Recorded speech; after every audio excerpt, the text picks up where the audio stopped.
nous revient forcément. Ce message est du groupe Média Pyramide, conformément à sa ligne de défense et de protection de l'environnement. Le week-end, c'est toujours chaud sur Pyramide FM. Sport en direct, DJ en live et invité politique. 105.5 FM. C'est ici que ça se passe. Les 12. Les 12 de Pierrot Adjoué sur 105.5.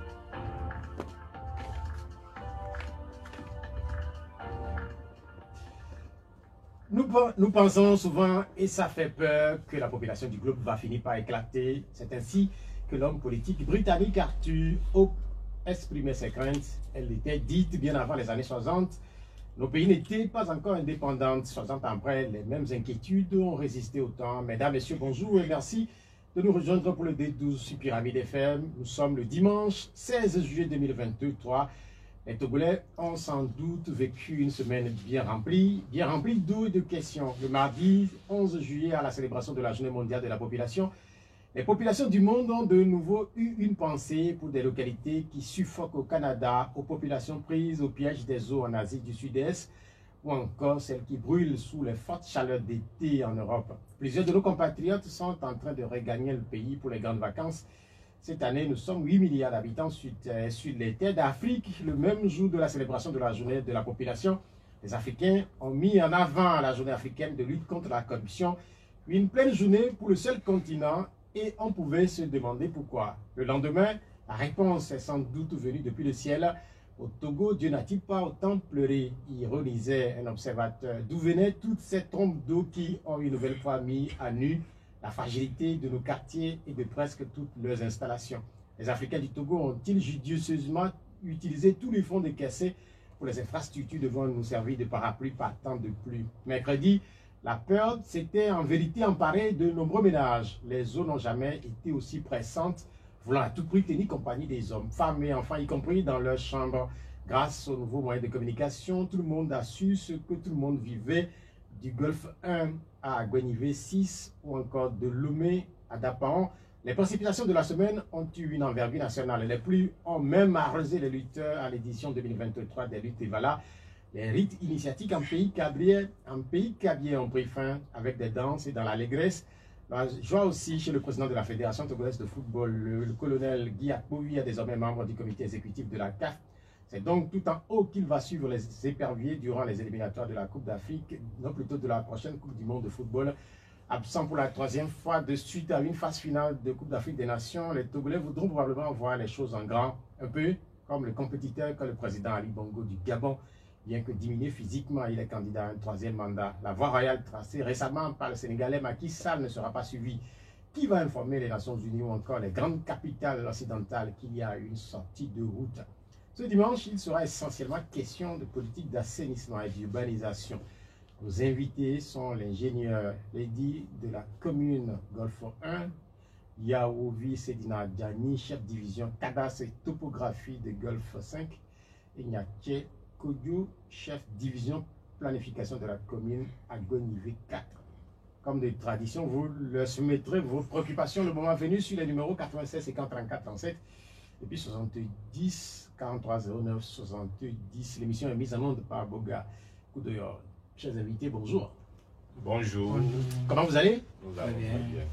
Je vais faire les exercices là pour savoir qui est qui. Je crois que c'est M. Nyaché Kodjo qui est ici. Bien sûr. Il y a Ovi Sedina Diani qui est de l'autre côté. Oui. Et puis, Lady, le petit nom? C'est Etienne comme là. Etienne comme là. Ok. Nous sommes ensemble pour passer 1 heure et 30 minutes. C'est l'actualité de la semaine qui nous a obligés à réaliser ou à vouloir réaliser cette émission qui est une émission spéciale au D12 avec des responsables de 3 communes de du Grand Lomé.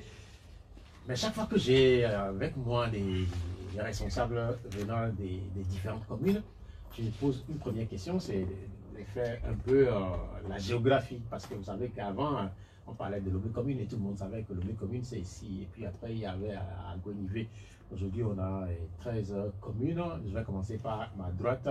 Vous êtes de Golfe 5. Est-ce qu'on peut faire un petit exercice en voulant situer un peu Golfe 5 territorialement? Merci Pierrot pour cette opportunité qui m'est offerte pour expliquer un peu sur les problèmes d'actualité. Et par rapport à votre question, la commune du Golfe 5 est vraiment située, disons, à l'ouest de, presque au centre de la préfecture du Golfe, et pour ne pas dire au nord-ouest, parce que elle quitte Protestant jusqu'à la limite avec Takaveli au niveau de l'état-major. Et à gauche, quand vous prenez la nationale, d'abord la voie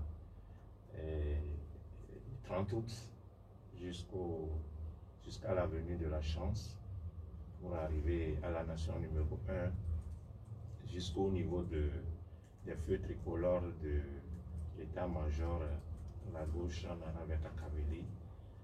Et ça, elle est limitée au sud par la commune du Golfe 4 qui est en même temps un peu à l'est avec la commune du Golfe 3 et au nord par les communes de Aguenivé 1, Aguenivé 5, Aguenivé 3 et Aguenivé 5 et à l'ouest par la commune du Golfe 7.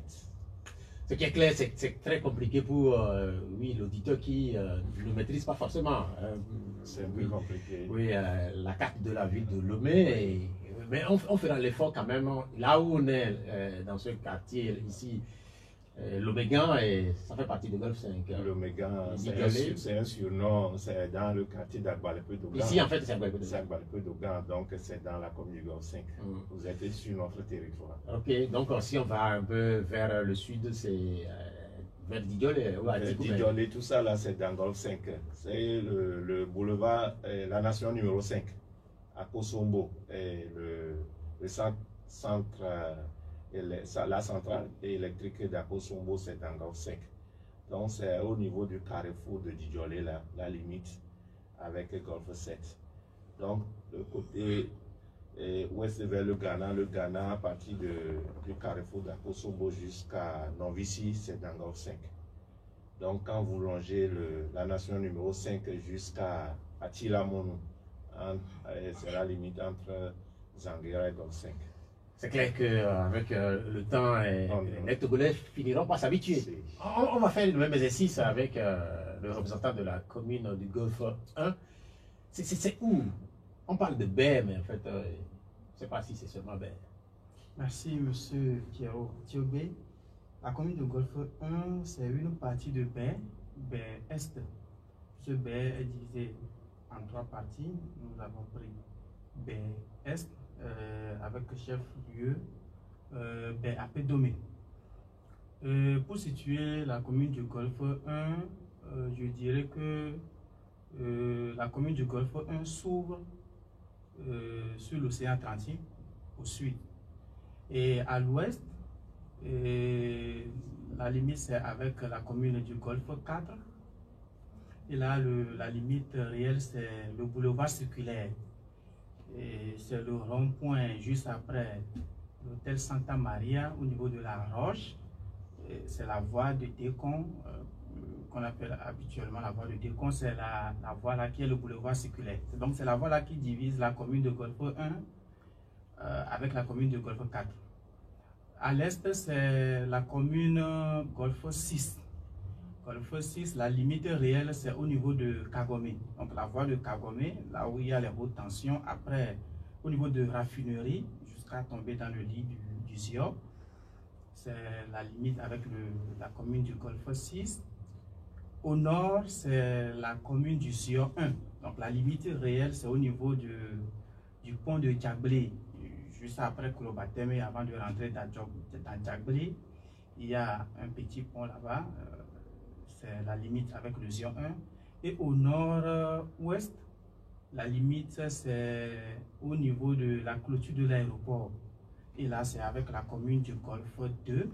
Donc c'est la clôture de l'aéroport qui fait la limite depuis Mechamina, en passant par Atiégou, bon, en suivant le petit contournement. Donc c'est la clôture de l'aéroport même qui fait la limite entre le Golfe 1 et le Golfe 2. Merci. Bien, merci. Nous allons dans les communes d'Agonivé, Agonivé 4. Et elle est située où? Merci, directeur, de cette opportunité que vous nous offrez d'intervenir pour éclairer la lanterne et permettre à nos concitoyens d'être informés des limites de nos différentes communes. Maintenant, vous avez posé une question, et vous avez parlé de Lomé commune, qui est en train de céder, cette expression est en train de disparaître au profit de Grand Lomé. Grand Lomé, c'est-à-dire que la décentralisation qui a permis de subdiviser Lomé en 13 communes, comme vous le savez bien. Et ce mode de gestion où l'État a transféré une partie de ses compétences aux collectivités territoriales pour leur autogestion a permis qu'aujourd'hui nous retrouvons avec 13 communes. Dans ces 13 communes, ce qui fait que Lomé commune est devenue Grand Lomé. Et dans ce Grand Lomé, nous avons les préfectures du Golfe, la préfecture d'Agonivé, et la préfecture d'Agonivé est composée de 6 communes, la préfecture du Golfe est composée de 7 communes.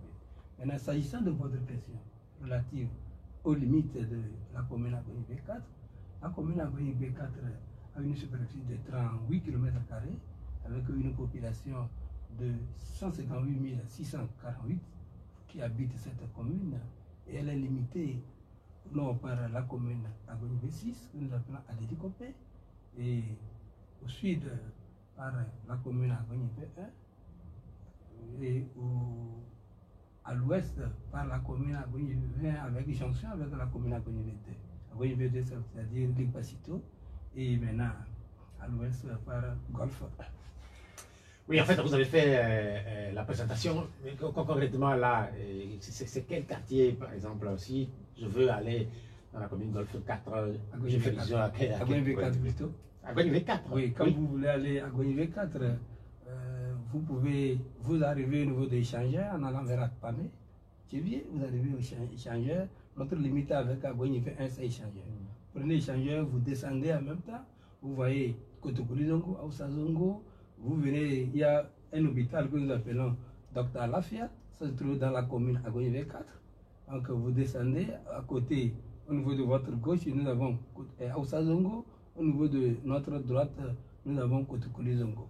Donc cette commune, comme je le disais, est composée de 16 villages. Ce n'est pas des quartiers là-bas. Là-bas, c'est des villages. La différence entre Grand Lomé et Agonivé. Oui, mais en fait, là... Et nous allons, avec le temps, aller dans les détails. Oui, peut-être, si possible. Vous avez sorti là un thème qui m'intéresse. Vous parlez de villages. Je ne sais pas pourquoi vous parlez de villages. Certains parlent de quartier. Mais quelle est la différence? Vous, par exemple, dans Agonivé 4 précisément, vous parlez de villages. Donc vous en avez combien, ces villages-là? Oui, je le disais tantôt que la commune d'Agonivé 4 est composée de 16 villages. 16 villages.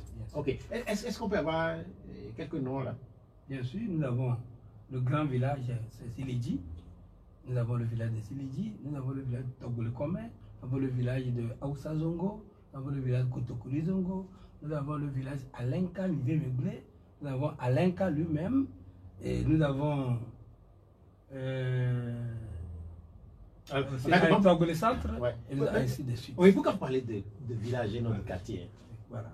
Cette question mérite d'être posée parce que au jour d'aujourd'hui, nous avons connu, vous avez parlé de Lomé commune. Je voulais vous ramener un peu en arrière. Quand nous parlons de Lomé commune, il était question en ville qu'on parle de quartier. Et Lomé commune est composé de baies, tout ça là, et c'était des quartiers qui composaient la ville de Lomé. Maintenant, avec la décentralisation, nous avons quitté les services déconcentrés pour arriver aux services décentralisés. Donc la décentralisation a permis que dans la même ville, nous ayons 2 préfectures. C'est-à-dire, on a voulu rapprocher l'administration de l'administré pour qu'on puisse permettre à nos concitoyens d'avoir les services les services publics facilement. C'est-à-dire, donc, ce qui a fait que Agouenivé est devenu préfecture. Quand Agouenivé est devenu préfecture, nous avons constaté que les villages d'Agouenivé ne sont pas des quartiers parce que là, cette division a été faite d'une manière où Agouenivé n'était pas relié en ville, n'était pas ville. C'était comme des villages. Comme Agouenivé, c'était une zone rurale. C'est-à-dire, il faut me faire comprendre. Donc, les zones rurales étaient considérées comme des villages. Et la cartographie du Grand Lomé aujourd'hui a fait qu'aujourd'hui, une partie d'Agouenivé avait des quartiers parce qu'une petite partie était considérée comme une ville. Donc aujourd'hui, à Agouenivé, la préfecture d'Agouenivé, dans son ensemble, nous avons 106 villages et 7 quartiers.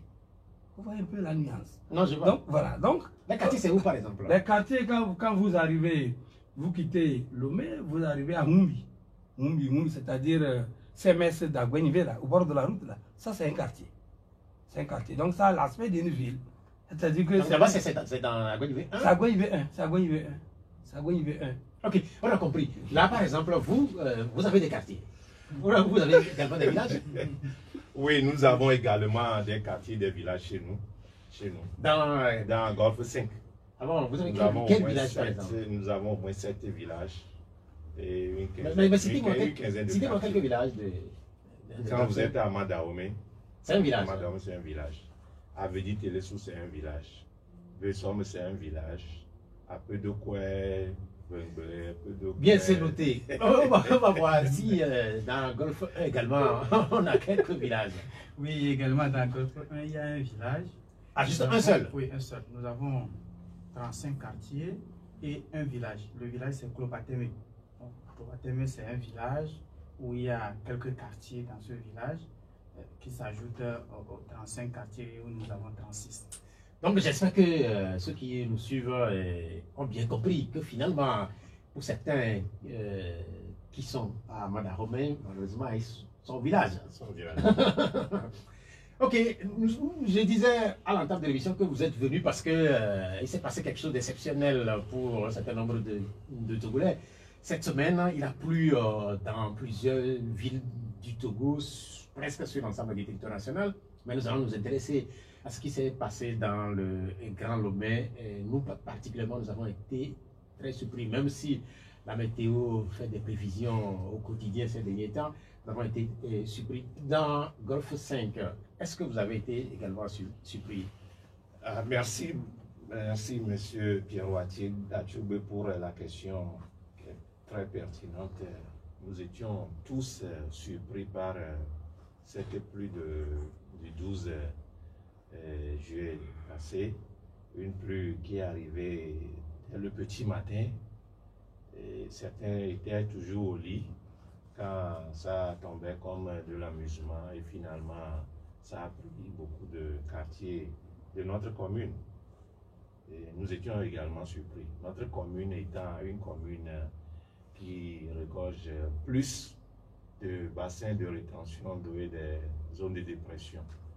Et elle est la première parmi les 7 et même les 13 communes du Grand Lomé. Elle a beaucoup de zones de dépression et on a au moins une vingtaine de zones de dépression et bassins de rétention d'eau.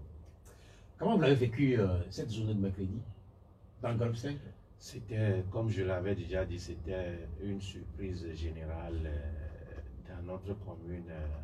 Comme il y a assez de zones de dépression, l'eau envahit des maisons, les gens sont restés dans l'eau, les bassins sont débordés et c'est des cris de détresse un peu partout.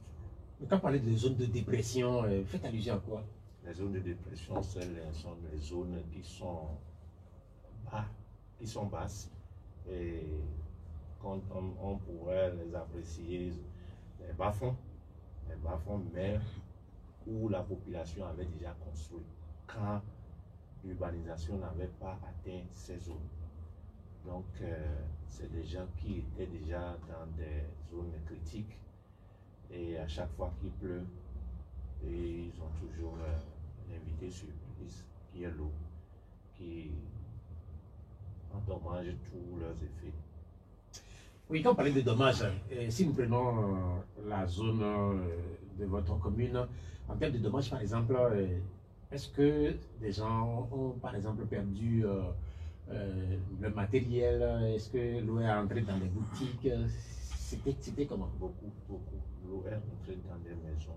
Quand vous voyez derrière le camp de Ziemery, à Lido, il y a une ferme qu'on appelle Babakop là-bas.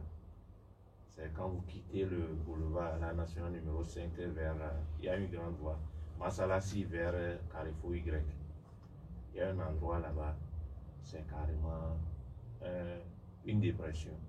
Et quand il pleut, l'eau est jusqu'aux fenêtres. Mais les gens ont toujours vécu là-bas. Oui, les gens ont toujours vécu là-bas. Mais là, mercredi, ils se sont débrouillés comment? Mercredi, ils se sont réveillés dans l'eau et heureusement, Dieu merci, qu'il n'y a pas eu de perte en vie humaine, mais assez de dommages. Nous parlons de ces dommages tout au long de cette émission. Un peu, prenons la situation au niveau de la commune Golfe 1. Et vous avez été également surpris, comme l'ensemble des populations de Lomé et d'Algonivé. Oui, M. Pierrot Athiobé, effectivement, nous avons été surpris. Disons que la pluie de la dernière fois fait partie des rares pluies que le Togo a l'habitude de connaître, parce qu'il a plu sérieusement. Il y a eu une grande quantité d'eau tombée dans quelques heures seulement. Cela montre également le niveau d'impact du changement climatique que nous avons ces derniers temps. Souvent, quand on parle de changement climatique, nous pensons que, ou les gens pensent que c'est en Europe, dans le pays des Blancs, mais quand même, de notre côté, chez nous, ici aussi, nous avons ces impacts du changement climatique. La preuve, c'est que le mercredi passé, il a plu seulement en demi-journée et tout Lomé était sous l'eau. Je pense que nous n'allons pas quand même s'aligner derrière ce changement climatique pour fuir nos responsabilités, parce que la météo ne cesse les services météorologiques ne cessent de nous interpeller, de nous alerter même par rapport aux fortes pluies que nous pourrons avoir et des dégâts que ça puisse causer. Nous devons être également prévoyants pour éviter ces dégâts que nous avons comptés ce mercredi passé. Quand on évoque la pluie ou les saisons pluvieuses de pluie, il y a un certain nombre de quartiers dont les noms sont mis en avant. On parle souvent de Kagomé, on parle d'Adakpamé, on parle de quel quartier encore, de Potaou, la Blogame, Aligo, tout ça. Et quelle était la situation dans ces quartiers ce mercredi-là? Oui.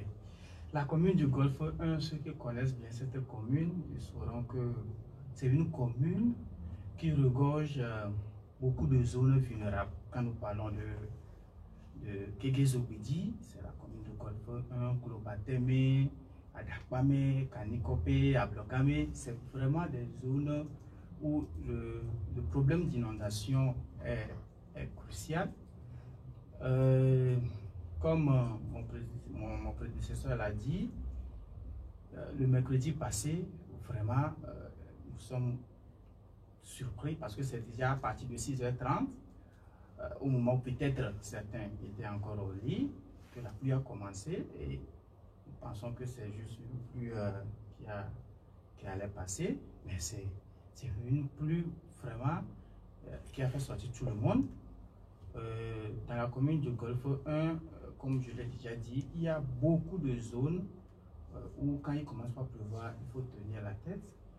Mais particulièrement, il y a certaines zones, quand je parle par exemple derrière la clôture de l'aéroport à Adidomé, c'est une zone vraiment sensible parce que c'est une grande dépression. Quand nous parlons de dépression, c'est des zones basses, quand il y a une pluie, c'est sous forme d'exutoire ou quand il y a une pluie, toutes les eaux qui tombent dans les collines, ça se dirige vers ces zones. Donc quand nous prenons par exemple la zone de derrière la clôture de l'aéroport à Adidomé, c'est une zone vraiment sensible. Et là, nos concitoyens étaient encore inondés, parce que vous êtes à savoir que ça fait de cela quelques mois, une dizaine de mois déjà, qu'un projet a été réalisé là, qui a été piloté par ANASAP, et il y a une pompe qui a été placée, une pompe immergée, pour que les eaux qui arrivent là, il y a un petit bassin qui a été créé pour que les eaux soient pompées. Vu que c'est une dépression, c'est difficile quand les eaux arrivent, que les eaux se dirigent vers les ouvrages d'assainissement. Donc il y a une pompe qui a été créée, installée, pour que les eaux qui arrivent, cette pompe-là puisse pomper les eaux et les envoyer vers les ouvrages d'assainissement.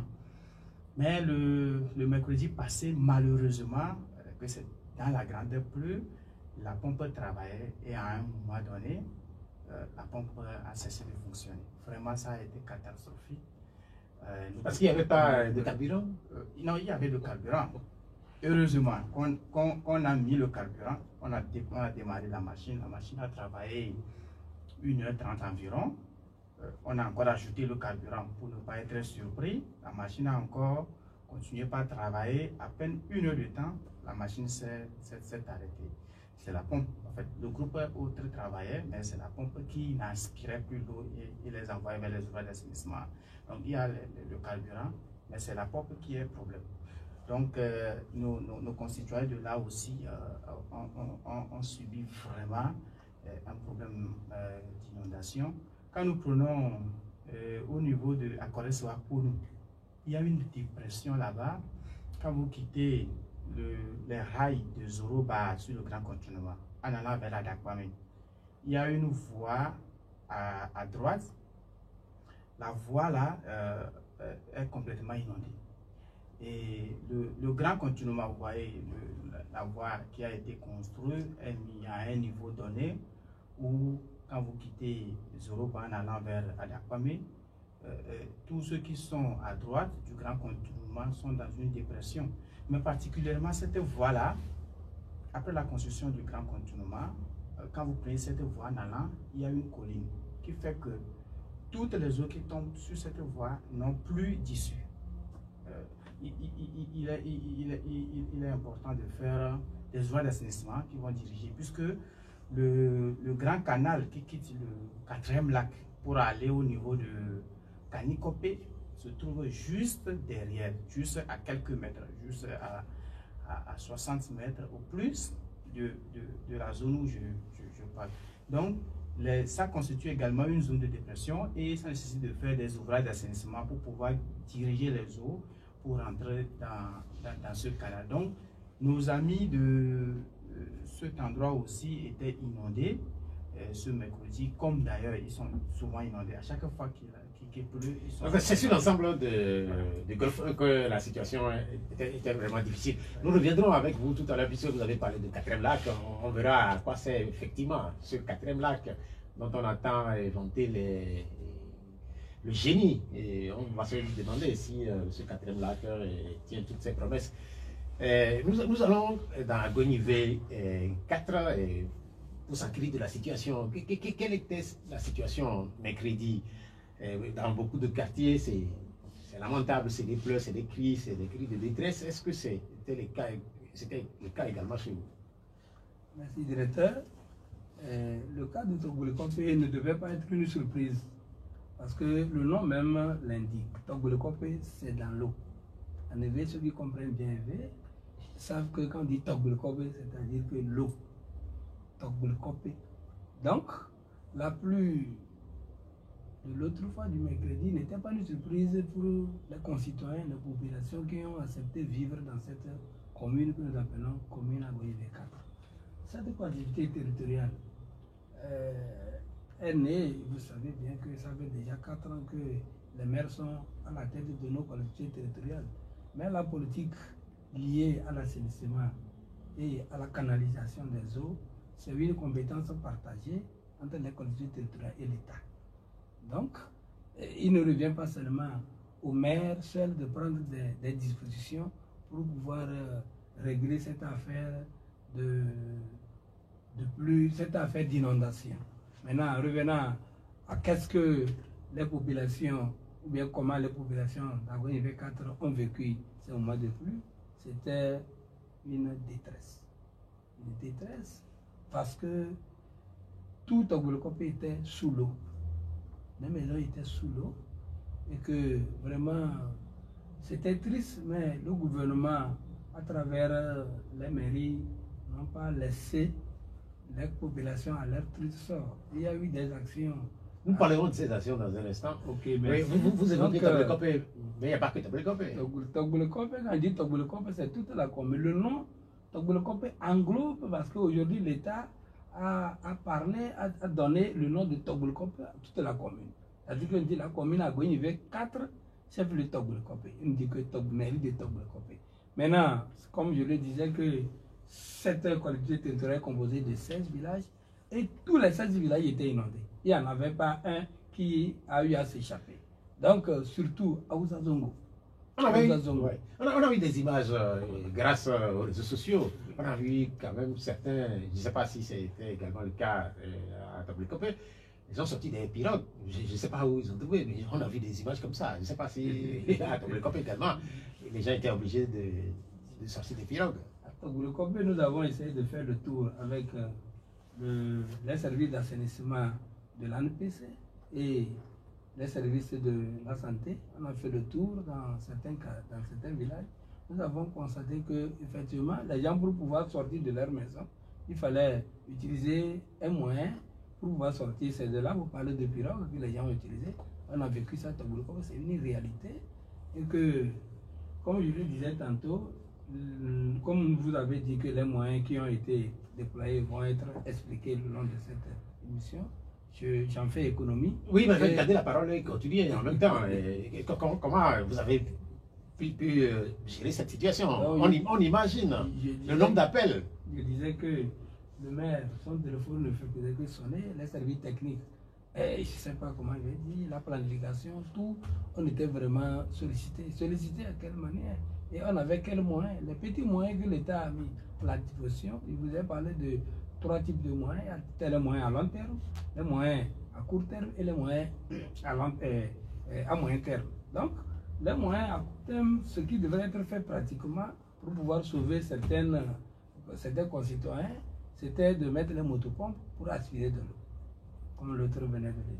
Donc, on a essayé, on avait certaines motopompes qu'on a essayé de mettre pour pouvoir aspirer de l'eau, afin de permettre aux gens de pouvoir sortir de leur domicile, de leur ménage.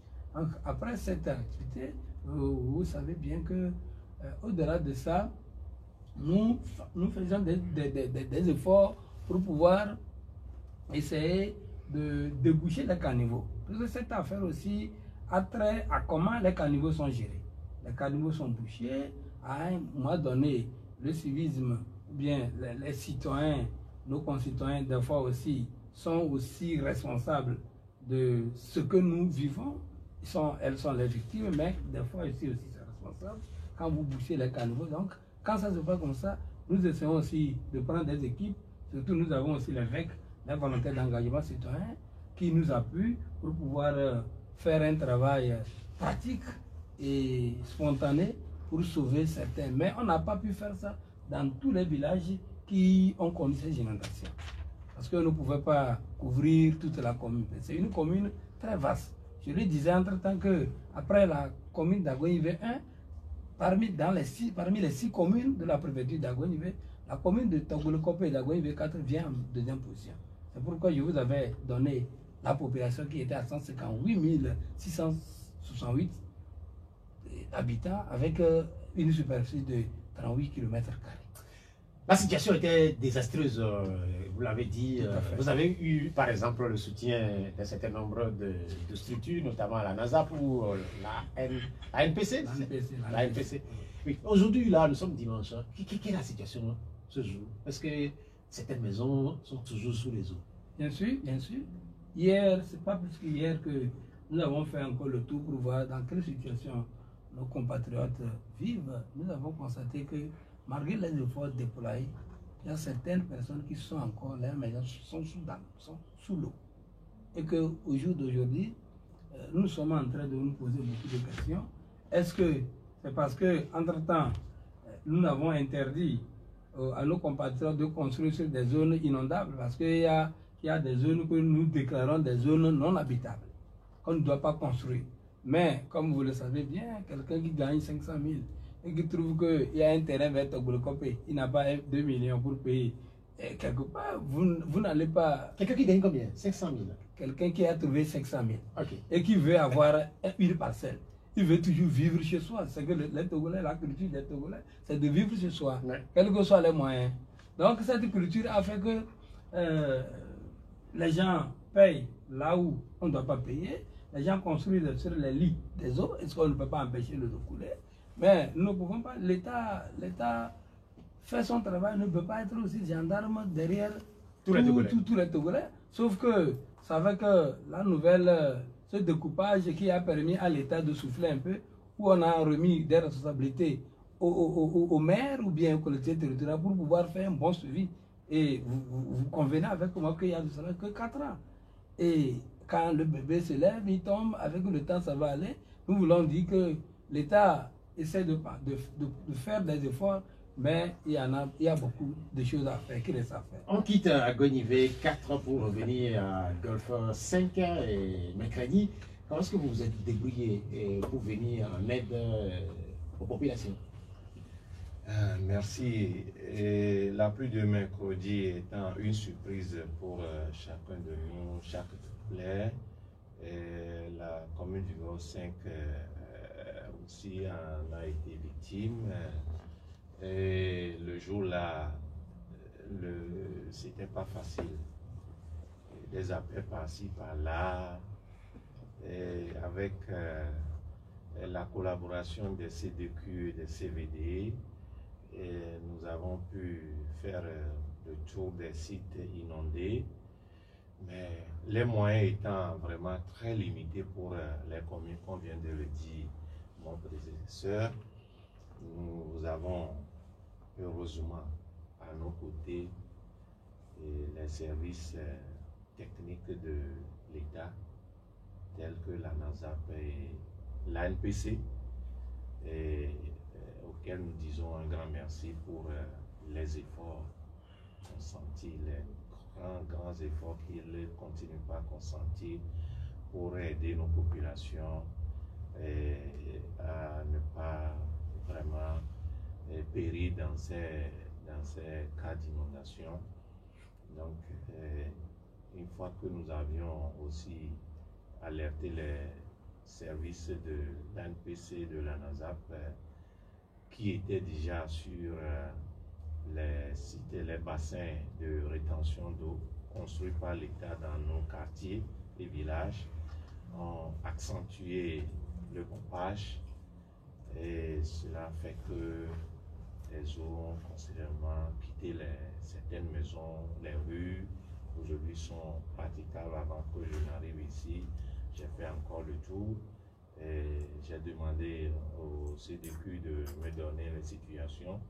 Plusieurs ont témoigné que l'eau a quitté les rues, sauf qu'il y a certaines maisons au niveau de Kosombo où il y a encore de l'eau, à Tortigan, Dablakopé, l'eau a quitté, parce que Dablakopé, c'est à côté de vous ici, derrière la gare routière, et où quand il pleut, chaque fois, il y a de l'inondation, dû à certains travaux faits dans Agonivé 1, et qui font que l'eau est dirigée vers ce quartier, et quand il pleut, le quartier est toujours inondé. Mais heureusement, une fois après la pluie, quelques moments après, et ça part vers le caniveau, qui est le nom de la voie qui quitte, c'est la voie, j'ignore un peu le nom de la voie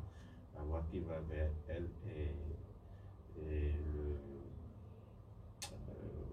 le laboratoire LMBTP, la voie qui quitte le marché de Balfudo vers LMBTP.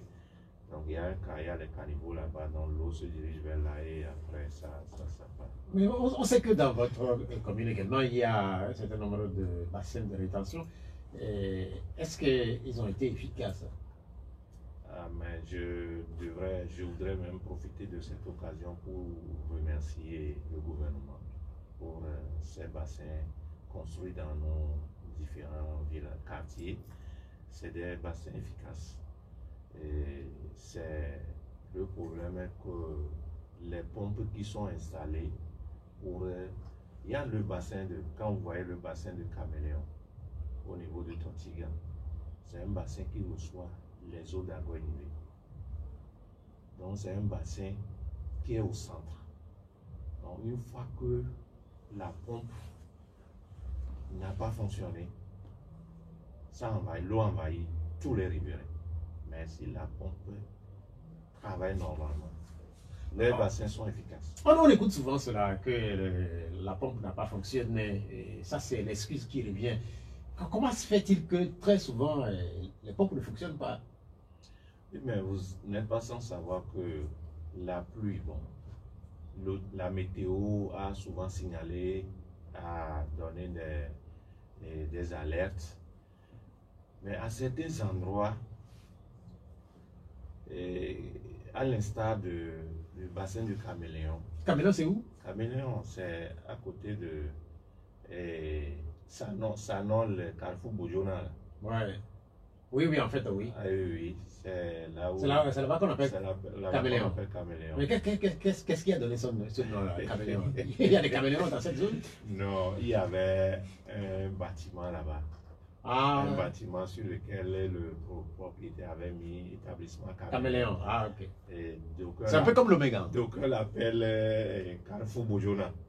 Et donc voilà un peu. Okay. Donc la pompe, il faut quand même la présence. Une présence humaine. La présence humaine. Mais là-bas, la NASA pour la NPC, entre les deux, il y a quelqu'un qui est recruté, qui est permanent là-bas, qui démarre la pompe. Mais à certains endroits, ils ont demandé au maire de recruter des gens pour mettre là-bas. Mais jusqu'à présent, ça n'a pas pris, disons, fonction, et ça fait que jusqu'à ce que celui qui doit venir de loin pour démarrer, il y a déjà...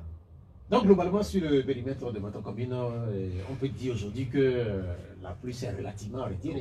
Oui, ça s'est retiré, On va dans le Golfe 1, je parlais tantôt du 4e lac, on sait que en attendant de venir à ce 4e lac, vous êtes sans doute débrouillé comme la plupart des différentes mairies pour venir en aide aux populations. Comment c'était facile ou pas? Oui, et heureusement dans la commune du Golfe 1, nous avons lancé le curage des caniveaux. Vous êtes sans savoir que l'inondation des fois provient aussi de la non-curage des caniveaux. Quand les caniveaux sont pleins, évidemment les ouvriers d'assainissement n'auront plus la possibilité d'évacuer les eaux. C'est vrai que la procédure de marché public, ça a pris du temps, mais finalement nous avons lancé le curage des caniveaux. Et il y a certains caniveaux qui étaient déjà complètement curés avant le début de la pluie, de la grande pluie du mercredi passé. Et ça a soulagé quand même un peu la situation. Ça fait qu'il y a certains endroits où il n'y a pas eu d'inondation. Après la pluie, du moment où il y a l'inondation, il faut quand même faire des actions. Nous avons une pompe de grande capacité. Donc à chaque fois qu'il pleut, nous déployons cette pompe-là pour aller quand même pomper. Ce n'est pas une solution définitive, mais c'est temporaire, mais quand même il faut le faire. Donc comme le mercredi passé, nous l'avons encore déployé, cette pompe-là, pour aller pomper les eaux dans certaines zones pour pouvoir soulager la situation. Je peux dire que après ces pompages-là, ça fait que certaines zones également aujourd'hui, il n'y a plus l'eau quand même dans certaines maisons parce qu'on a pompé l'eau qui est sur la voie et les eaux qui sont dans les maisons aussi sont sorties. Mais je ne pourrais pas dire qu'il n'y a plus quand même de l'eau dans certaines maisons. Il y a quelques maisons où, quand nous avons vérifié aujourd'hui, il y a encore quelques petites quantités d'eau qu'il va falloir que les propriétaires de maisons même aussi se débrouillent pour pouvoir évacuer ces eaux-là. On a longtemps parlé des on a longuement parlé des 4e lacs dans d'autres émissions. C'était pour beaucoup la solution miracle pour notamment les quartiers situés dans votre commune, à Napamé, Kagomé et compagnie. Est-ce que ce 4e lac-là fonctionne véritablement? Est-ce que quelque part, on n'a pas trop vite trop beau? Oui, je dirais que le 4e lac fonctionne parfaitement. S'il n'y avait pas le 4e lac, je pense que certaines zones de Enfamé, de Kanikopé, d'Adakpamé, d'Akoresewa, on allait même déjà déloger les gens de ces quartiers-là parce que ce lac artificiel-là recueille la plus grande partie des eaux de tous ces quartiers que je viens de citer, puisqu'il y a des caniveaux dans les quartiers périphériques du 4e lac. Il y a des caniveaux qui ont été faits, des caniveaux qui sont allés jusqu'à Kanikapé, Adakpamé, Ampamé, qui ramènent toutes les eaux qui sont tombées dans ces quartiers-là vers le 4e lac. Et maintenant, il y a un grand canal qui prend les eaux de Kanikopé également, qui fait le 4e lac. Et il y a un autre grand canal qui prend maintenant les eaux quand il y a débordement pour envoyer les eaux vers la mer. Donc, en résumé, le 4e lac fonctionne correctement. Et maintenant, il reste à assainir, puisque les caniveaux qu'on a fait, ce n'est pas sur toutes les voies, c'est pour aller vers les zones sensibles. Maintenant, il reste à chercher les moyens et à assainir la quasi-totalité des rues pour pouvoir les ramener toutes les eaux vers le 4e lac pour que les zones périphériques du 4e lac puissent être totalement assainies. Là, c'est une bonne nouvelle finalement, puisque beaucoup se demandaient si ce 4e lac fonctionne effectivement. Mais quand on suit le prolongement de ce 4e lac, on découvre aussi avec stupeur que par endroits, c'est rempli de déchets. À quoi cela est dû? Oui, disons que nous avons, la commune de Golfo 1 a énormément de canaux ou de caniveaux à curer.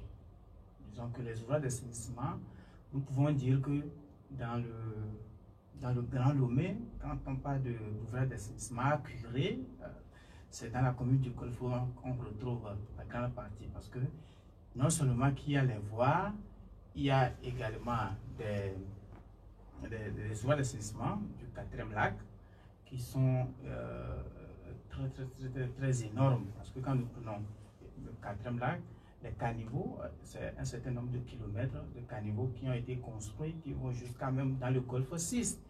Il y a des eaux de Golfe 6 qui reviennent dans le 4e lac. Donc il y a énormément de caniveaux ou de canaux qu'il faut curer. La commune de Golfe 1 s'efforce quand même de curer ces caniveaux. Et nous avons curé en fin 2021, même en début 2022, nous avons curé tous ces caniveaux, tous ces canaux. C'est vrai que ça nous a coûté des centaines de millions pour curer tous ces caniveaux. Mais nous allons aussi également appeler la population à nous aider. Parce que le curage que nous faisons, ce n'est pas seulement les déchets que les eaux pluviales amènent de part et d'autre, non. Mais il y a également la population qui jette les déchets dans ces caniveaux. C'est vrai qu'on ne peut pas assurer le gardiennage, d'aider la population sur tous ces ouvrages d'assainissement que je viens de citer. Mais il faut que la population même sache que c'est elle-même qui va nous aider pour que nous puissions assainir leur milieu dans lequel eux ils sont. Sans poser, dans 10 minutes, les auditeurs vont intervenir, comme c'est de tradition, dans 10 minutes, ils vont intervenir avec leurs préoccupations. Mais il y a une question que sur laquelle je voudrais que vous réagissiez. C'est comment comprendre en réalité la survenue de ces inondations? Parce que vous avez constaté que ces derniers jours, les gens ont ressorti une vieille vidéo, une ancienne vidéo du chef de l'État qui disait que les inondations sont maîtrisées. Mais comment comprendre que finalement elle est têtue et qu'à chaque pluie, de plus en plus, on a des inondations. Même si certains situent ces inondations-là dans le cadre général de ce qui se passe en Afrique de l'Ouest, mais spécifiquement pour ce qui concerne Lomé et Agonigé, comment l'expliquer? Ok. Vous prenez? Ok. Allez-y. Merci cette question vraiment.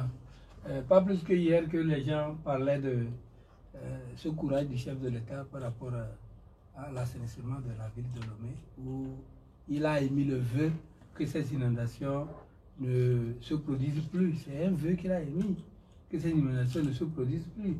Aujourd'hui, les changements climatiques donnent raison au temps et que le problème n'est pas particulier au Togo, comme vous venez de le dire, ce n'est pas un problème particulier au Togo, et que aujourd'hui, nous sommes l'État en train de faire un programme.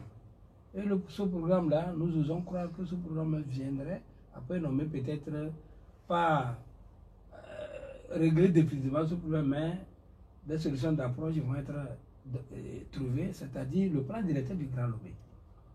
Le plan directeur du Grand Lomé qui est déjà conçu et qui est déjà prêt, viendra lorsque ce plan sera opérationnel. Vous verrez que ces inondations vont être un peu maîtrisées. Vont être maîtrisées et c'est ça même l'effort que l'État est en train de faire. C'est par rapport à ça même que je ne voulais pas prêter d'intention au président de la République, mais c'est par rapport à ça que le président de la République disait que nous n'allons plus revivre ces inondations parce que pour le chef de l'État, ce plan devrait être opérationnel il y a de cela un an, mais avec l'urbanisation de la ville du Grand Lomé, vous verrez qu'il y a certains quartiers qui n'étaient pas pris en compte, certains villages n'étaient pas pris en compte. Maintenant, ces villages ont été maintenant reconsidérés. Il fallait reprendre, revoir pour pouvoir prendre tout le Grand Lomé en compte. C'est ce qui a retardé un peu l'opéralisation de ce plan directeur du Grand Lomé. Donc, c'est d'abord ça. Vous avez dit, vous avez voulu savoir est-ce que cette question d'inondation, comme l'a dit le premier citoyen togolais, le chef de l'État, est-ce que c'est une réalité ou bien c'est devenu quoi? C'est ça un peu votre question? Non, en fait, comment comprendre cela? Parce que certains pensent que les inondations, notamment ce qui concerne la partie basse de la ville de Lomé, que cette partie, le fait qu'elle est située un peu en dessous de la mer, que cela favorise ou favoriserait également les inondations. Non seulement ça, c'est un facteur incontournable, mais quand vous prenez Lomé lui-même, vous regardez le Grand Lomé, vous verrez que la majorité des gens sont installés sur les zones de dépression. Les zones de dépression. Et quand vous êtes sur les zones de dépression, c'est-à-dire que vous ne pouvez pas éviter, vous ne pouvez pas empêcher l'eau de venir, quelle que soit la taille de la pluie. Même il y a des pluies de 30 minutes qui fassent partir les gens de leur ménage. Donc c'est la position même du Grand Lomé d'abord qui est un facteur qui n'arrange pas le pays. Mais je vous disais qu'un travail technique est en train d'être fait et c'est ça qui m'a mené à faire recours au plan directeur du Grand Lomé, où les techniciens sont à pied d'œuvre pour que nous arrivions à corriger les tendances là qui sont des facteurs favorables aux inondations qui vont être bientôt corrigés. On vous écoute. Merci, M. Pierrot Thiobé. C'est une question pertinente, mais je voudrais aborder dans le même sens que mon prédécesseur. Et je sais que le schéma d'aménagement ou le schéma national d'assainissement est déjà élaboré et adopté. Et ce schéma a pris en compte toutes ces zones de dépression. Et il y avait une réunion à la MPC le 26 mai dernier, et au cours de laquelle tous les maires étaient conviés. Nous y étions. Et nous avions fait le tour de toutes les zones de dépression du Grand Lomé. Et certains avaient cru que l'État n'avait pas pensé à certaines zones de leur commune. Et nous avions initié ensemble une tournée sur les zones de dépression que nous pensons n'étant pas prises en compte.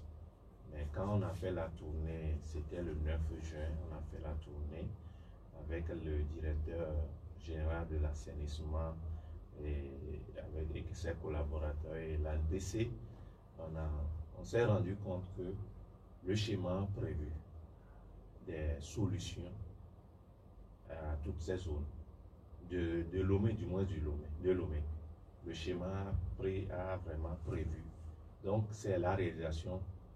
D'abord, je voudrais aussi, par cette opportunité, remercier la NASA qui ne cesse d'aider la population du Grand Lomé. En ce qui concerne notre commune du Golfe 5, en collaboration avec le maire du Golfe 5, il y a eu des études qui ont été commanditées et réalisées pour le cas du bassin d'Amanda-Omé. Il y a un grand bassin, une grande zone de dépression là-bas, où l'eau envoie les gens tout fois qu'il y a la pluie. Et la NASA a déjà réalisé l'étude, un bureau d'études qui a été commis, qui a déjà réalisé pour agrandir, reconstruire même le bassin, un bassin moderne qui verra le jour prochainement. Et ça va aider tout le quartier parce que le drainage sera fait pour amener l'eau vers là. Même à Védi Télé sous San City, c'est une zone, si vous connaissez là-bas, ça vous fera pitié. Actuellement, la NASA est en train d'organiser une étude pour voir comment régler ce problème. Donc, c'est une surprise comme on l'avait déjà dit, mais l'État a pris les dispositions. C'est les moyens pour le moment. Au niveau des communes, c'est difficile de régler ce problème. C'est des questions qui vous dépassent. C'est des questions qui dépassent les communes. Après avoir écouté les deux premiers intervenants, on peut dire que les beaux jours sont devant, finalement, parce que beaucoup pensent que ce qui concerne la question de l'assainissement, que Lomé serait relativement abandonné. En fait, c'est ce que les gens pensent, puisque quand à chaque pluie, là, il y a des inondations. Quand on regarde un peu, par exemple, la taille des rigoles ou des égouts de petite taille, c'était pas ce qu'on s'en fout relativement. Mais visiblement, là, à écouter les deux premiers, avec peut-être le plan directeur de la ville du Grand Lomé, on peut dire alléluia. Oui, disons que, M. Pierrot, le problème d'assainissement, même dans les pays développés, c'est des casse-têtes. Parce que c'est des problèmes, c'est des ouvrages qui font vraiment dépenser. Et des fois, on met en place certains ouvrages compte tenu des moyens qu'on a. Et on observe, et c'est avec le temps qu'il faut essayer d'améliorer. Par rapport au retenue d'eau, le chef de l'État l'avait dit, par rapport à cela, moi je pense que, je crois que le chef de l'État ne doit pas par rapport à ça. C'est vrai que nous avons un chef de l'État qui se préoccupe de sa population, parce que moi j'ai eu la chance de participer à une étude, à une séance de travail organisée par le ministère de la Santé. C'était confié à la direction de l'assainissement. Il y a une étude de faisabilité qui a été présentée, sur laquelle nous avons travaillé. Vraiment, la population peut-être ne va pas savoir, parce que quand on parle d'un projet, il y a des étapes. Peut-être que nous travaillons dans les coulisses, ça va sortir un jour parce qu'il y a des études de faisabilité qu'il faut faire, des études d'impact environnemental, plusieurs études qu'il faut faire avant maintenant qu'on ne puisse commencer par réaliser. Moi, je ne vais pas dévoiler ce projet ici, mais c'est pour dire que l'État est en train de travailler pour que le problème que nous avons aujourd'hui avec les retenues d'eau qui ne jouent pas leur rôle en tant que tel, oui, là, nous devons reconnaître ça, parce que maintenant dans les pays développés, ce n'est plus les retenues d'eau qui sont réalisées pour pouvoir contenir les eaux, parce que les retenues d'eau, c'est comme une bassine. Quand c'est plein, l'eau va où? C'est vrai que ces retenues d'eau sont en interconnexion, mais quand même, il y a un sérieux problème par rapport à ça. Dans les pays développés aujourd'hui, ce n'est plus à faire de retenue d'eau, mais il faut faire des ouvrages d'assainissement souterrains pour pouvoir conduire les eaux.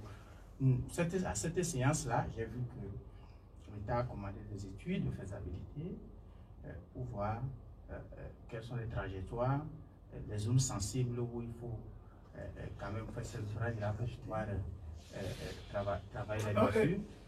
Mais oui, allez-y. Oui, là donc, je pense que la réalisation va certainement venir un jour. Encore quelques secondes avec vous, avant de passer la parole à Niaché Kodou.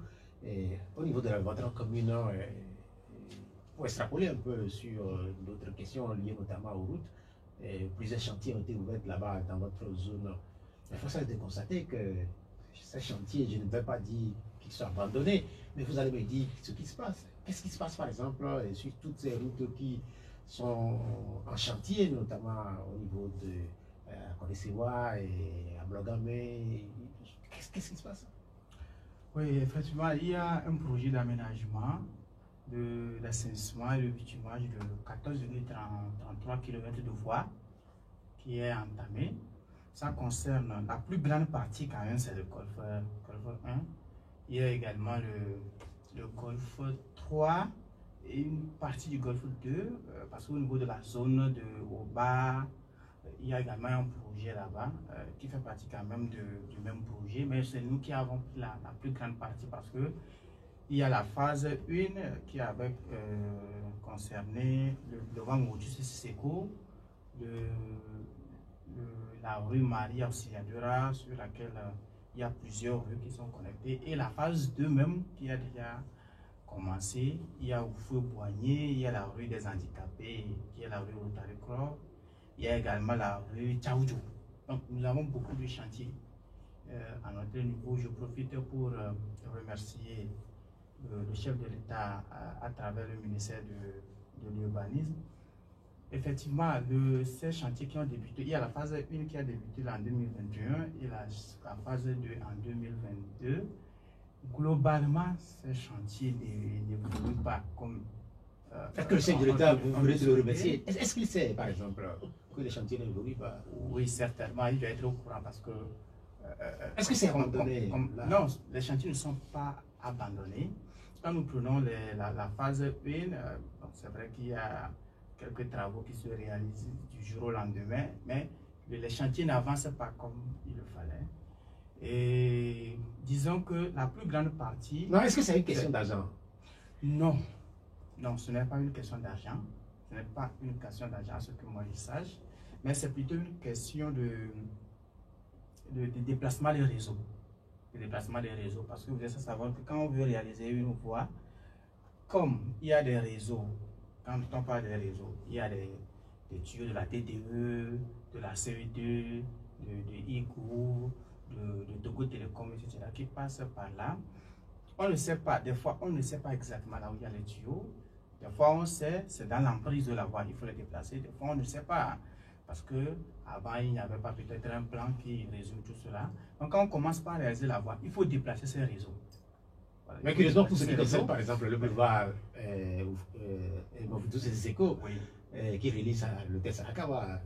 Oui, mais en fait, on a l'impression, peut-être qu'on peut se tromper, nous on n'est pas des techniciens, comme si c'est abandonné, parce que le délai pour exécuter cette route, ça ne fait, je ne pense pas que ça a 2 km. Et sans doute qu'il doit y avoir des soucis. On va laisser tomber cette histoire pour revenir. Vous avez voulu compléter. Oui, j'avais juste voulu... Parce qu'on est en train d'empiéter sur... Oui, j'avais voulu juste informer la lanterne qu'il y a une série de mesures qui sont prises pour pouvoir donner demain une bonne vision, une bonne visibilité au Togo.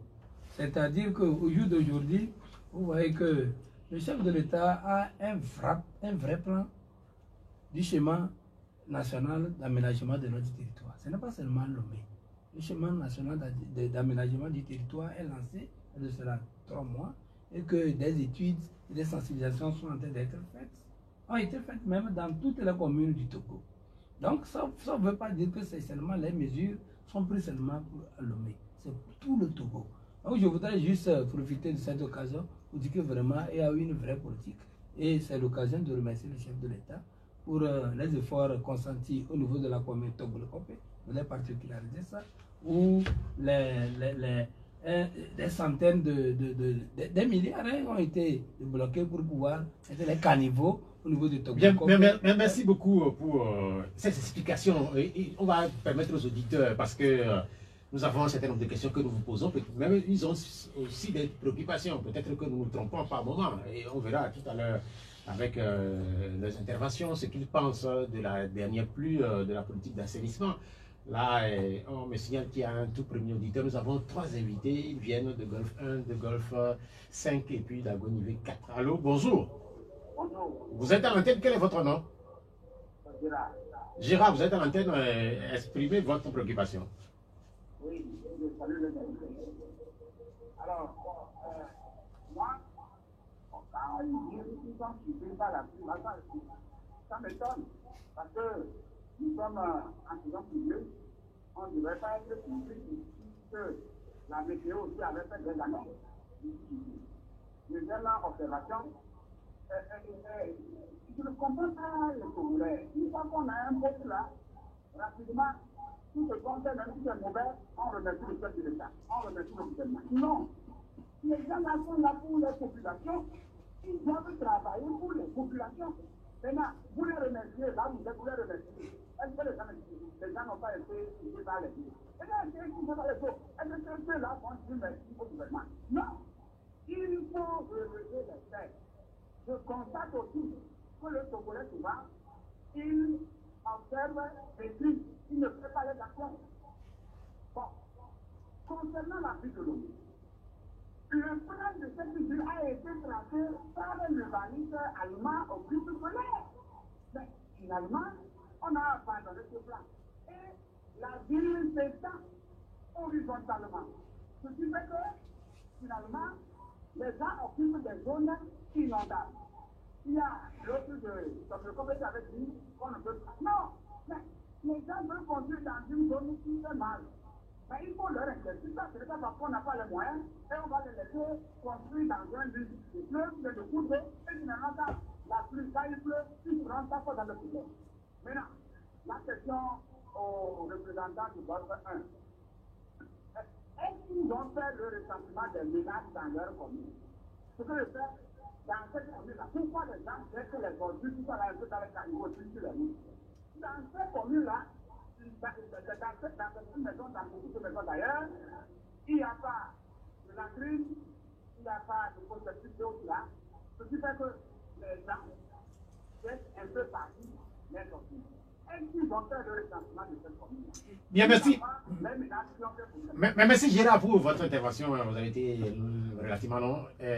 Une ou deux réactions par rapport à Gérard. Il a cité normalement le représentant de la commune Golfe 1. Un mot pour le répondre. Oui, le recensement des ménages a été fait avant même d'entamer puisque nous avons réorganisé la gestion des déchets et nous avons, avant d'entamer maintenant la gestion des déchets que nous venons de démarrer, ça fait à peine 2 mois, nous avons fait le recensement des ménages. C'est le recensement des producteurs de déchets, mais y compris les ménages. Donc, nous avons cette base-là à notre niveau et nous continuons également la sensibilisation par rapport aux latrines, comme il a dit. Et nous sanctionnons d'ailleurs, parce que nous avons déjà une opération qui est en cours. Nous passons dans les maisons, quand vous n'avez pas d'ordure, vous n'avez pas de latrine, ou vous avez fait même vos puisards au dehors, nous sanctionnons. Donc, mais il y a certains qui connaissent carrément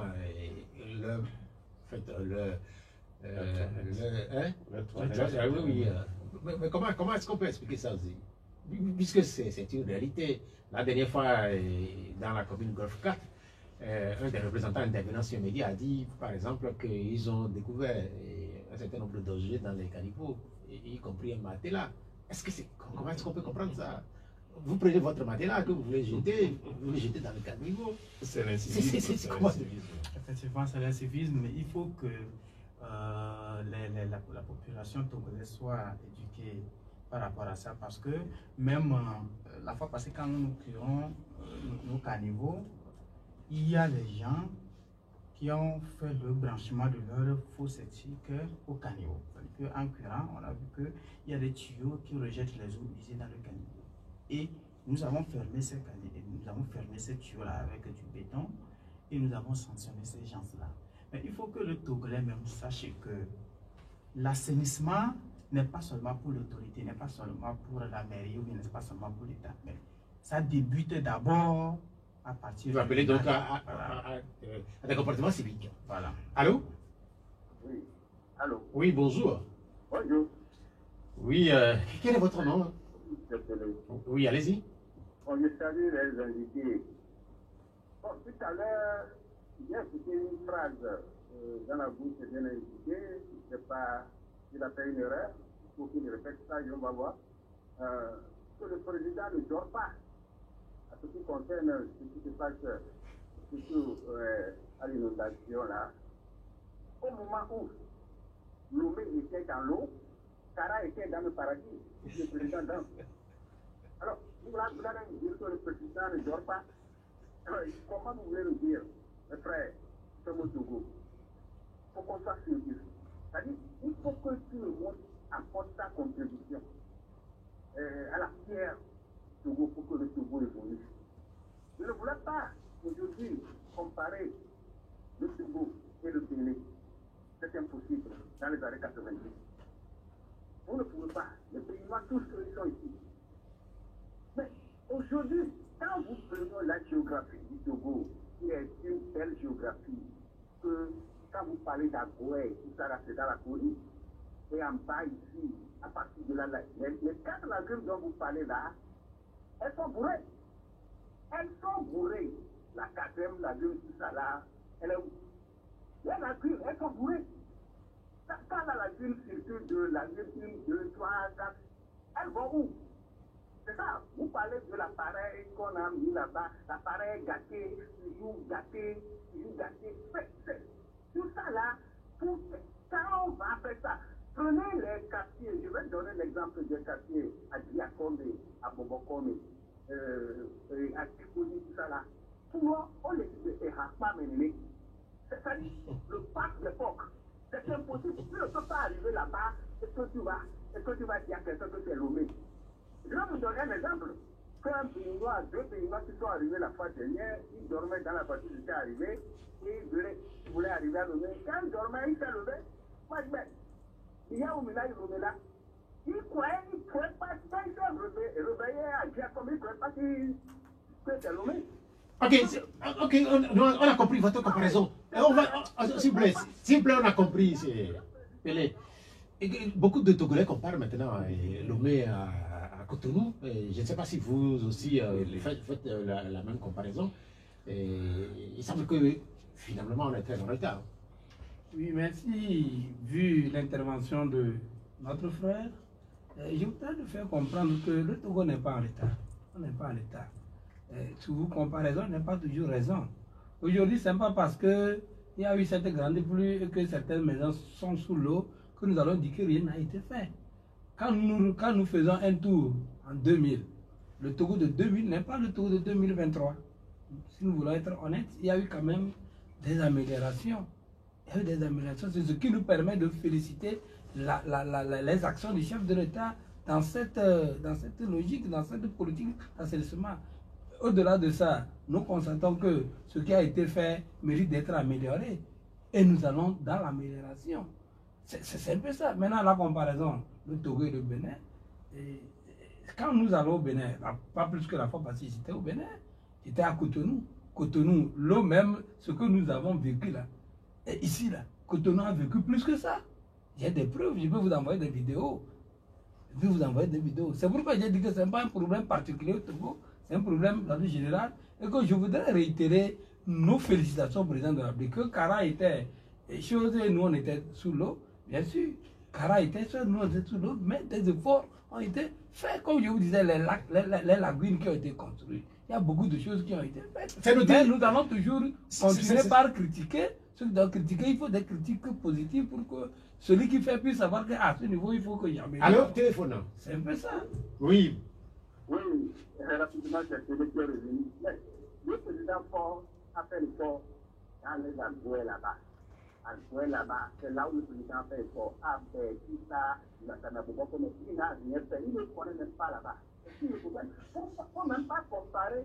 Quand vous parlez de Cotonou, Lomé, non, Cotonou, c'est un bas-fond. Ils sont en train de faire des efforts. Au moment où Lomé était la belle, Cotonou était Cotonou, une belle, rien, pas du tout. On ne peut pas comparer. Non, non, non, arrêtez ça. C'est-à-dire, on a déjà développé à Gouin et il a laissé bien, merci, c'est noté. Est-ce que derrière lui, on peut avoir un autre auditeur en même temps? Est-ce qu'on a... Allô? Oui, allez-y. Oui, quel est votre nom? Oui, Tanko, allez-y. Oui, j'appelle la Gouin de 4. Oui, allez-y. Oui, comme il y a un représentant de la Gouin de 4, c'est pour dire que le travail que moi, Sato a fait, la route de l'échanger au niveau de Giola. Donc, il y a Gio qui est à quelques mètres de ce copie. Mais quand Sato a fait les travaux, Sato n'a même pas fait une canalisation pour faire évacuer l'eau pour aller tomber dans le Gio. C'est dans les points intermédiaires. Au moment où je parle, le gars, c'est ce que je veux dire. La voie du chef canton, normalement appelée Herman. Quand vous allez, vous ne pouvez pas prendre une moto pour aller chez le chef canton. C'est impossible. Depuis 2017, tout le monde dit que c'est depuis 2017 que la route n'en est plus de fonctionner. Or, avant 2017, tout le monde se réfère au phénomène qui à Kadam. Il y a 4 routes qui vont vers Kiripi, au niveau de Boukaïou, au niveau de Malaika, au niveau de Herman, au niveau de Parc-Coutier. Depuis 2017, la route est restée comme ça. Et en plus, bon, malheureusement, il n'y a pas quelqu'un de la Gouin de 6 là-bas. J'ai attendu. À la sortie là, prenez votre moto au niveau de Tia, annexe 2, et il y a une station de salle qu'on appelle le point de vol.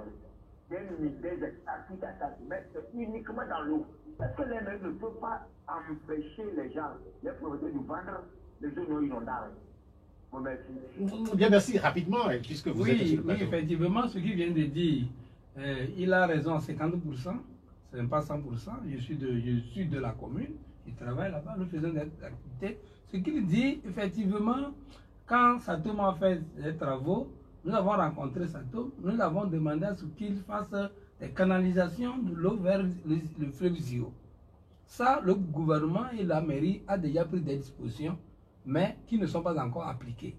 Parce qu'il y a beaucoup de choses, quand si tu es technicien, tu comprendras. Nous sommes en train de prendre des dispositions à travers la mairie et avec l'ANPC. Maintenant, je voudrais aussi faire savoir que, au-delà des actions souterraines qui sont faites, il y a aussi des actions d'ordre humanitaire que l'État fait, que l'État accompagne les sinistrés.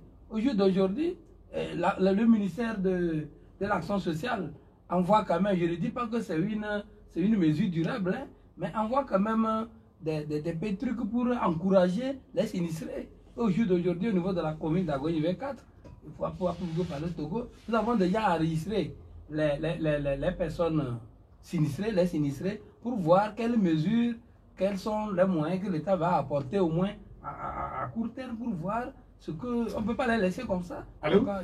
Espoir que vraiment, il y a des choses qui sont en train d'être faites. Alors oui, vous êtes à l'antenne, allez. Oui, bonjour. Oui, quel est votre nom? C'est M. Kondi. Monsieur Kondi, vous nous appelez d'où? J'appelle de Toblé. Donc de Golfe de Agogne 4. Oui, oui. Ok, allez-y. Il était au représentant de Agogne 4. Il y a une situation des bœufs là. Des bœufs circulent dans tout le quartier en désordre jusqu'à ce que la fois dernière, un bœuf a causé la mort d'un monsieur au niveau de Nabodé. Un bœuf qui est en train de traverser la voie et le motocycliste est venu le poigner, il est mort sur place. Est-ce qu'il n'est pas temps de lutter à ce que les bœufs se promènent dans la cascade, c'est un autre cas. L'autre cas, tu prends la voie fausse, chapeau là. Depuis que la voie là est comme ça, c'est les libérés qui se démerdent pour mettre les caillages, faire tout là. La mairie, concrètement, elle est là pour quoi? C'est un représentant, je vis dans le quartier et je sais de ce que je parle. Quand il pleut, un truc de 2 km là, on va se prendre 500, 600 pour te faire sortir. C'est notre occupation, ça. Bien, merci. Puisque vous êtes encore interpellé. Oui, effectivement. Nous saluons la mémoire de la personne qui a perdu la vie. Nous avons fait la vie, c'est vrai, ce que vous venez de dire, mais la divagation des animaux dans la ville, effectivement, nous avons pris des dispositions et nous avons commencé par sanctionner les gens, mais nous avons aménagé un lieu où, lorsque nous allons arrêter un animal, ou bien un bœuf qui circule dans cette situation, nous allons l'envoyer. Nous l'avons déjà fait, vous vous rappelez que nous avons eu à sanctionner des gens, mais entre-temps, les sanctions n'ont plus continué par suivre, ce qui a fait que vraiment, mais nous allons quand même reprendre la situation à main. Maintenant, s'agissant de... La mairie fait quoi? Effectivement, la mairie fait beaucoup de choses, mais on ne peut pas faire tout en même temps. Excusez-nous, nous allons toujours continuer avec... Puis c'est une compétence partagée entre la mairie et l'État, et que des mesures sont en cours pour que nous puissions quand même vivre dans cette situation. Ça fait un temps, on n'a plus écouté le représentant de Golfe 5. Oui, j'écoute avec beaucoup d'intérêt les intervenants. Il y a M. Pelé qui a parlé du bourrage des lagunes ou des lacs, tout ça là. Mais c'est dû à quoi? C'est des actes inciviques. C'est des actes inciviques. Nous devons tous travailler dans ce sens pour sensibiliser nos populations, nos parents, nos enfants, du fait que ce acte n'est pas le bon. Et ça cause même l'inondation dans nos villes. Et les gens sortent des déchets pour aller bourrer les caniveaux. L'eau va passer par où pour aller dans les bassins construits à des coûts énormes pour recevoir les eaux. Les gens se plaisent pour aller jeter les ordures là-bas. Le vendredi dernier seulement, j'ai eu un coup de fil par rapport à une situation à Tokwenovici là-bas. Les gens ne veulent plus que les précollecteurs viennent prendre leurs ordures. Ils vont pour déposer les ordures dans le collecteur qui doit drainer l'eau du bassin de Todman vers la lagune, le lac ouest de Nyekonakwe, alors que c'est par ce canal que l'eau peut passer pour qu'il n'y ait pas d'inondation. Ce bassin de Todman est connecté à tous les bassins qui sont depuis le carrefour de la douane, devant le lycée technique, en passant par celui de Cap et celui de ministre Saniaya jusqu'à Todman pour que l'eau puisse aller dans le lac ouest afin que l'exutoire puisse la prendre pour aller dans la mer. Voilà maintenant quand on met les ordures, on bourre ça, tel que M. Pelé, c'est Pelé, je pense, comme il vient de le dire. Si on se comporte comme ça, des actes inciviques, il faut vraiment lutter contre ça. Nous, notre maire est quand même tout le temps debout contre ces genres d'actes. Le maire Aboka Kosiak Benika, il ne laisse pas les gens se comporter de cette manière, même les animaux. Nous avons organisé la divagation, c'est organisé. Quand on arrête, bon, avec délai donné, tu ne viens pas là. C'est vendu? C'est vendu. Sur la question, en réalité, le thème technique, c'est la lagune ou le lac? C'est le lac ouest. Non, en fait, je parle... Ah, le lac, quatrième lac. C'est le lac, c'est pas la lagune. Oui, mais en fait, la lagune, c'est où alors? Mais là, puisque les gens confondent, vous avez parlé tantôt de lac ouest.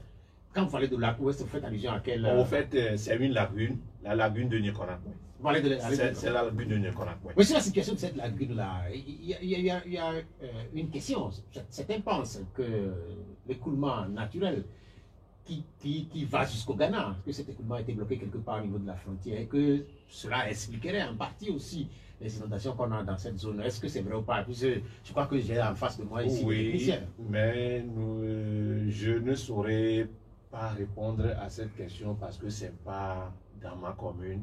Moi-même, je vis dans Nikonakwe. Je vis dans Nikonakwe, mais je n'ai pas osé aller regarder. Je sais qu'il y a des dispositions prises, il y a des exutoires qui sont construits pour amener l'eau dans l'océan. Mais le reste, je n'ai pas... J'ai vu la dernière fois, Nikonakwe était sous l'eau plus que tout autre quartier. Mais tout doucement, peut-être que l'exutoire a fonctionné, l'eau est partie. Il y a de l'eau dans certaines maisons. Mais j'ai cru comprendre que le maire a mis à disposition des motopompes, à disposition des CDQ, des motopompes pour pouvoir évacuer les eaux des maisons. Je le salue par cet acte. Mais il faut vraiment que la population soit plus civique pour que chacun, si nous remercions le chef de l'État, c'est parce qu'il a travaillé dans ce sens pour que vraiment le Togo, Lomé ou bien le Togo les Togolais soient... Bien, merci. Vous allez avoir chacun une minute en termes de recommandations et de conclusions pour cette émission. Nous allons partir du nord pour déboucher vers la plage. Et on commence par la commune à Gonivé 4. Une minute pour vos recommandations et la conclusion. Oui, merci beaucoup. Vraiment, cette émission vient à point nommé, peut-être recadrer certaines actions inciviques que nous posons, certains actes inciviques que nous posons. Nous profitons de l'occasion pour sensibiliser, inviter, exhorter nos concitoyens à arrêter d'opposer ces actes inciviques, le fait de boucher les carnivores, qui deviennent des problèmes pour l'État et que nous-mêmes nous accusons l'État. Nous savons bien qu'il y a beaucoup de choses que l'État doit faire et qu'il fait, mais il y a d'autres aussi qui restent à faire. Nous profitons de vos antennes pour remercier le gouvernement à travers le président de la République pour cette politique pragmatique et sociale qu'il est en train de mener au profit des Togolais. Et enfin, je voudrais aussi remercier et féliciter les maires du Grand Lomé, les 13 maires, en commençant par les deux préfets, le préfet du Golfe et le préfet d'Agoïbe, qui font un grand travail pour apporter ce que nous appelons appui conseil et contrôle de l'égalité pour accompagner ces nouvelles collectivités qui sont nées. Je voudrais remercier le maire Abdoulaye Aboudadamou et son conseil municipal pour le travail qui se fait, même s'il y a beaucoup de choses à faire. Merci beaucoup, Niaké Kodo de la commune Agonivé 4.